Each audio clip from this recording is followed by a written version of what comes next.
Hello and welcome back to the Lincoln Loco 2. Today we've got two games against a mid-table side, Stoke and West Ham awaiters, and hopefully going to be the first win on camera in this season, which would be quite exciting. Hopefully we get the 3 points in at least one of the games. That would be quite nice to see. I'm not expecting it in both because I think that would be a bit too ambitious, but I think we've got a good chance of getting at least one win today. Since you were last here, things have been going pretty well, actually, I've got to say. We had 4 games and they haven't been terrible. We started off against Huddersfield and we had a 1-1 draw with them. We actually scored the goal through Michael Pomeroy in the 40th minute to go 1-0 up before they brought it back in the 66th minute to make it 1-1. So that was kind of okay. It wasn't too bad a result. It was a good way to at least end all these runs of losses in a really tough start. I can't get over how hard the start of the season really has been.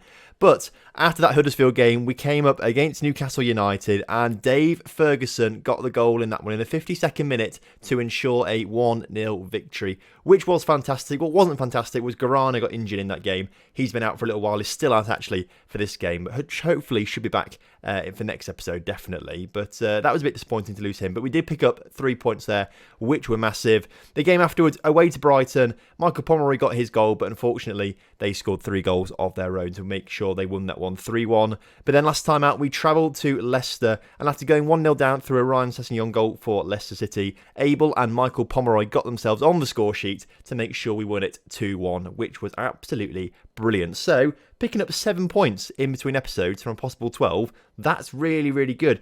It takes us actually up to 16th in the table right now. So, we're outside the relegation zone as it stands at the moment, as you can see. We are only a point ahead of it, though. Everton on 9 points in 18th. So, it is still really, really tight. As long as we can just stay 17th or above this season, I will be absolutely over the moon. We are top of the table in one thing, though, and that is yellow cards. Jefferson Berlinger has got 5 yellow cards, the most in the entire Premier League. So fair play to him. We are top of the league in something. Now, a little bit of news to bring you. I was meant to show you right at the start of the episode that we were going to talk to Lee Phillip. He's a bit upset he's not been playing games because Pomeroy has been starting. Well, I can understand why he's upset, but Pomeroy has got 4 goals so far this season. However, when I loaded up the game to start recording this, I completely forgot I was meant to talk to him at the start of the episode. So I just pressed continue because I was like, why am I not at the game already? Let's press continue to get to the start of the game. And then I remembered I was actually meant to talk to him on camera, but now we can't talk to him because we've skipped past it. So hopefully Lee Phillip won't get too cross with us, but that's one of the issues. The other issue is we're saying goodbye to him. Renato Sanches, the news item's gone now actually, but Renato Sanches, we asked him to reconsider his retirement and he said no. He's going to retire in about a week's time or so. So unfortunately, Renato Sanches is our best midfielder and is going to be leaving. Leaves us in the lurch because we don't really have any other midfielders. So January, we need to start looking to try and sign a few midfielders. At least 2. I mean, I'll tell you, we need 1 definitely, but at least 2 midfielders I think we should try and sign in January. So whether that means someone has to leave to make a bit of room for some money and some transfer budget, we might have to do that at some point. But we have to get someone in. Either way, let's not panic right now. We have to get into today's game. We have to beat Stoke today. So we're going for the usual 4-1-4-1 formation. We have got a new 3-5-2 formation that I've sort of kind of copied. I saw a blog basically and thought I'd copy that. It was I think it was FM Samo's one on the actual Football Manager, the Byline blog. So I basically copied that one basically. So just because I'm not very good with formations myself, and I thought, well, that seems like a decent one. We need a bit more of a defensive counter-attacking formation. So we will try and apply this against some better teams soon. But I don't think we need to apply it against Stoke today. I think we need to try and go attacking against Stoke. So Jose Pedro in goal as per usual. Turiak comes in for the injured Garana. So Turiak's making a few appearances in the Premier League. Taverny and Sorolina make up the back line today with Smith at right back. Donker still in that CDM position. Again, we need to replace him. So we need to get a new CDM and maybe 2 new centre midfielders. But I think we've only got about £3 million in the bank in transfer budget. So we have to maybe think about this. We have to maybe be a bit careful. Someone may have to go in order to finance 3 new players in the middle of the park, but it's an issue we'll get to when we come to it. Ferguson Sanchez in the middle of the park. This is probably going to be Sanchez's last game for the club, I think, so say goodbye to him after this one. Christensen on the left, Abel on the right, and Pomeroy starting up front, although Lee Phillip is wanting game time, so we may give it to him in the next game against West Ham maybe, but There we go. Right then, kickoff is upon us here today at the Bet365 Stadium in Stoke. Hopefully a good game for us and a decent result for us. Obviously, the Premier League season in real life is starting pretty soon, so that obviously means it's time for Fantasy Premier League. So the TomFM League is up and running again this season. So there's going to be a link in the description to take you to Fantasy Football, and there'll also be the code in there that you use to join the league as well.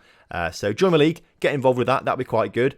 We might have prized at the end of the season, but I usually forget about it by week 10 or so. So there might not be prizes. There probably wouldn't be prizes actually, but other than a bit of pride sort of thing. So make sure you get involved with that, as we have a corner early on in the game, but it doesn't really come to anything at all, unfortunately. So we've played relatively well actually in between episodes. I've been pleased with the way we played, I should say.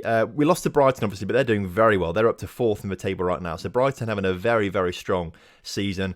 The other teams that we played Leicester, didn't we, actually, in one of those games? Who else did we play? We played Huddersfield, we drew to Huddersfield, and we beat Newcastle as well. So a range of teams, to be fair. We did get some good results, and Stoke now, with their own corner, it is cleared, but only as far as their other players, and it's put in the back of the net just before half-time. We always seem to concede just before half-time, which is really frustrating. Stoke had 8 shots to our 1 shot as well, which you really hate to see. So maybe we should think about swapping maybe at half-time to the new counter-attack formation. Perhaps that might be something to do, because really we're not in this game at all.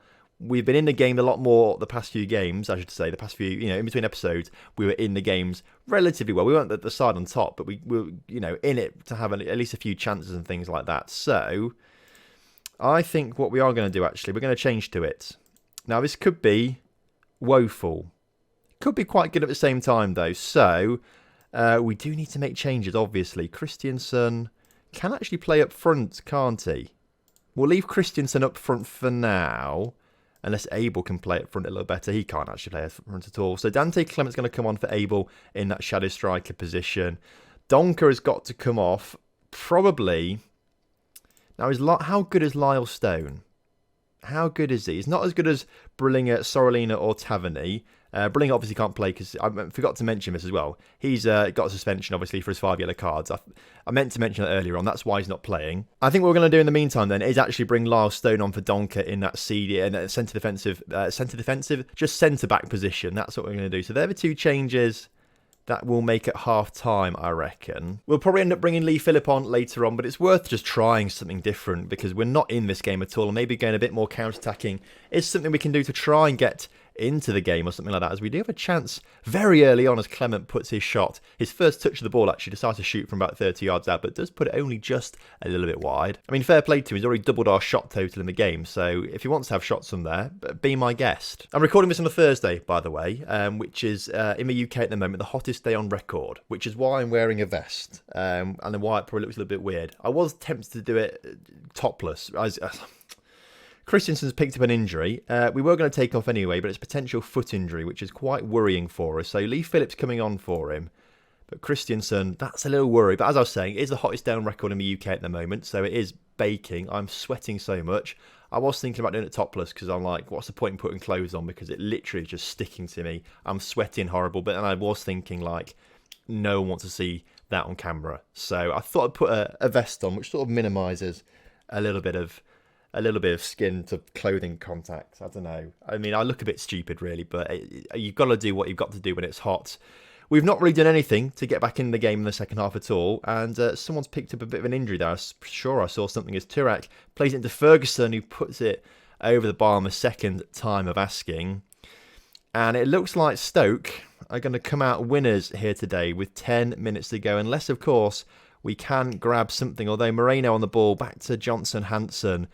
Cleared, but only as far as their man who puts it over the bar himself. And Stoke have really been all over us today. This is the worst game we've played for a couple of weeks now, which I'm not particularly pleased with. Grant Smith's picked up a knock, which I'm not particularly pleased with. Of course, Christensen is the man with quite a potentially significant injury there. That could be quite bad. And as the clock ticks down, Stoke do end up winning today's game. And it was only 1-0 on the score sheet, but really, when you look at the stats, we weren't really in it at all, and we need to do better. So Christensen then is out for 3 to 4 weeks, unfortunately. Lincoln United defeated. Greg Smith's out for 5 to 8 days. Luckily, we've actually got 2 weeks before the West Ham game, so obviously there must be some sort of international break in there. Donker is being analysed for the Ghana squad, and really, Donker shouldn't be in. He's only good enough for League One sides apparently now. He has dropped a little bit as he's got a little bit older, which is a bit of a shame, really. And that's why we really, really do need a new CDM. The issue is we're looking at transfer listed players who are interested in transfer, who play in the centre of midfield, and sorting it by value. We've only got 3 million to spend. To be fair, we could actually convert a lot of his wage budget into transfer budget, but even then, there aren't actually many players who are available at the moment who are going to be good enough to play. I mean, let's get rid of the actual interest in the transfer bit. Again, even if you look down, not many players on the transfer list that are interested in us. If we change this up, maybe we take it off. We don't want players who are transfer. We want not transfer listed players. And let's have a look at that. Who's interested? There's 1 or 2 actually who are a bit more interested that perhaps we could go for, but it's going to be tough to actually sign players, I think. So we have got a lot of issues coming forward. Quite interestingly, our under-23 side, who, if we actually have a quick look at them, are made up of no one, because we've got no under-23. We've got no one in the under-18s, no one in the 23s. We never really bothered with it because they just cost too much money, and because of that, we've neglected it completely. We've got no players in there. However, this team of no players have actually got a chance of qualifying from their Checkatrade Trophy group. Because, of course, we're a Premier League side, which means our under-23s go into the Checkatrade Trophy, which we actually won a few seasons ago. I'd like to win it again with the under-23s, but, of course, we're not going to win it with a team of nobodies because, that's not going to work. But I'd like to build up our under-23 squad for it actually to be pretty decent. I'd like our under-23s to actually go and win this competition. With no input from us, I think that'd be pretty cool. So they're playing Rochdale, and they've got a chance to actually qualify from the group if they beat Rochdale. I don't think they will do, but it's something to think about. Here we go. Philip wants to discuss some personal matters again because he wants to play some first-team football. We'll ask Turiak actually to see if Turiak can resolve it in the first instance, which he can't do. So instead, we're gonna say we'll start in a few games, Lee Philip. I do want to give him some goes. He is capable of being a Premier League striker. He's probably good enough now to be a Premier League striker. In fact, I think he actually is he's good enough for Sky Bet Championship side. I reckon he's good enough to be a Premier League striker already. We will start him. I think we'll start him actually against West Ham.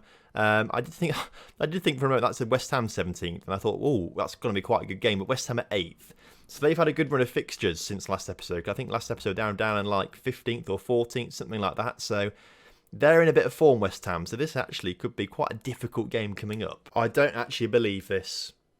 I can't believe it. This is nothing to do with Football Manager. I'm just looking on Twitter right now. I can't believe this.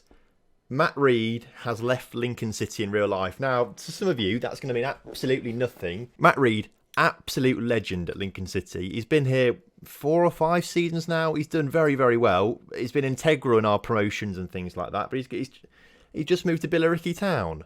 I mean, fair enough, he's 35 years old and he's sort of an impact player. But honestly, I still rate him as probably one of the most technically gifted players in the Lincoln City side. Absolutely incredible first touch. He's just such a good player. He's so underrated, and he's gone. And I'm actually quite upset about it. I don't care about Sanches. Sanches is retired right now. I don't care. I'm watching the compilation of Matt Reed's goals right now. This is more distressing than Sanches leaving our midfield in absolute disarray. Sanches, in my opinion, he genuinely is a snake. Why is he retiring in the middle of a season when we need him? All right, he's just because he's a bit tired, maybe. Piss off, Sam. He's a free agent. He's not even retired. He's a free agent, surely. Or is he not? We can't actually offer him a contract, so maybe this is just a placeholder thing, because that would be quite frustrating. But we needed you, Renato Sanches, and you've let us down. You've let us down. Reedy wouldn't let us down. He'd stay at the club till he's old enough to. Oh, Matt Reed, Renato Sanches. There's no comparison. I don't think anyone's ever said this before. They're comparing Matt Reed and Renato Sanches. I don't think that's ever happened before. But in my opinion, it's Matt Reed all day. Just Google Matt Reed overhead kick Lincoln City. Google, YouTube it, Google it, whatever. He scored an overhead kick. I love him. The under-23s lost him a Checkatrade Trophy as well. So that dreams over this season. Right, coming up against West Ham, we've got a Renato Sanches sized hole in the midfield, which Tyrone Fenney's going to have to fill for now until at least January, hopefully. Garana's back from injury, not quite capable of playing yet, but I think we're going to start him. We'll start him ahead of Turiak, I reckon. Christensen is injured, so Lee Phillip is going to get the start on the left-hand side of the pitch. They're a change that we're going to have to make then going into the game against West Ham. Again, I was tempted to play that new 3 or 5-3-2 or 5-2 or whatever it's called, that counter-attack one. I was tempted to play it, but I just don't like straying away from this because this is the formation that I've built the team around this summer, and I'm very fickle, so I'm sticking with it. Oh, if only we could still have if only Matt Reed played for Lincoln United, that would solve all our issues. If Matt Reed played for Lincoln United, that would solve our issues. And instead, he's gone to Billericay, and I mean, obviously, we're talking like We're talking this. I mean, in the game right now, he'd probably be nearly 50 years old or something like that. As Pomeroy hits the post agonisingly early on in today's game, that would have been a great start to the game. And it was a header as well, which Matt Reed would have absolutely loved because he just scores headers. That's what he does. He scores headers. He's like 6 foot tall, 6 foot wide, as strong as an ox. Just a master in the air. He's so good. Oh, why has he had to go? Please, Reedy, come back. Either way, it's West Ham who are looking to come forward now in today's game as they get the ball through to their striker, Jose Pedro, who has saved our bacon on several occasions this season and prevented us from having some very embarrassing scorelines, keeps us 0-0 at the moment in this game. He's doing quite well, but actually we're having the better of the game at the moment so far, so hopefully this is the sign of things to come and we grab a one-goal win. That 1-0 win, I'll be happy with that. We've got another chance to come forward now as Abel puts the ball into Pomeroy again, looking for the Reed-esque header. But to be fair, I don't think he realised how much time he actually had, Pomeroy. He could have probably taken a touch to control it before trying to blast it in the back of a net rather than going for the header. But we're getting closer. We are limiting West Ham massively, actually. They've won their past 5 games in a row. I meant to show you it, but I was a bit too carried away looking at Matt Reed stuff on Twitter. They have won their last 5 games in a row, West Ham, which is why they're up into 7th right now, actually, ahead of Liverpool, who are the current champions. So Liverpool not having a great season so far, but we do get to half-time 0-0. And I'll tell you what, if they've won their past 5 games in a row, I will happily take a 0-0 draw against them because that is a very decent result in my opinion, if that is their recent form. Not much going on in the second half though, unfortunately. Not an awful lot of action. And there's not really anyone I want to bring on off the bench. Like, we have invested heavily. We spent a lot of money, but that's all gone into that first starting 11. We haven't got the depth on the bench yet to have a really strong bench. And this is what we have to sort of develop. If we can stay in the Premier League this season, next season, hopefully we'll get a bigger transfer budget as well. That is the season when we start to flesh the squad out, add the depth to it, add those players in, maybe get 1 or 2 for the future that we can put in the under-23 squad, for example. Things like that. That's what we need to be doing. But I'm not going to make any changes. I've decided against that. But with a few minutes to go, and we're going to go to attacking, and we're going to shout, demand more. I feel like we can squeak a goal out of this. Like, there's 5 minutes to go. I think we've been the much better side. Not the much better side, but we have been the better side, despite being no highlights at all in the second half, actually, at all. We have been the better side. I think we're probably a bit unlucky not to score a goal in today's game. We've got 30 seconds or so to grab one as Smith looks to put the cross in. It goes all the way to Lee Phillip, who puts it just over the bar. We've had the better opportunities. Really, we should have scored at least one of them. We haven't, but I'm very pleased with that 0-0 draw. You know, we will take that against a West Ham side that have won their last 5 games in a row. So that's a really, really good result against them, which I'm really pleased with. We'll take that going forward. We will take that. We do fall into the drop zone, though, apparently, because of it. So we do drop down to 18th in the table, only by goal difference. So it's not too bad. You know, a couple of wins, we're back up there. Next episode, then, how far in the future shall we go? I reckon we go into January. We do Wolves and Arsenal, maybe. And we do a mini transfer special in that one. We'll try and get a few transfers done because you seem to really enjoy the transfer stuff, obviously. And a few of you mentioned in the comment section you want to see a bit more of that. So maybe we'll try and do a little bit of that in January. In between then, we do have some tough games.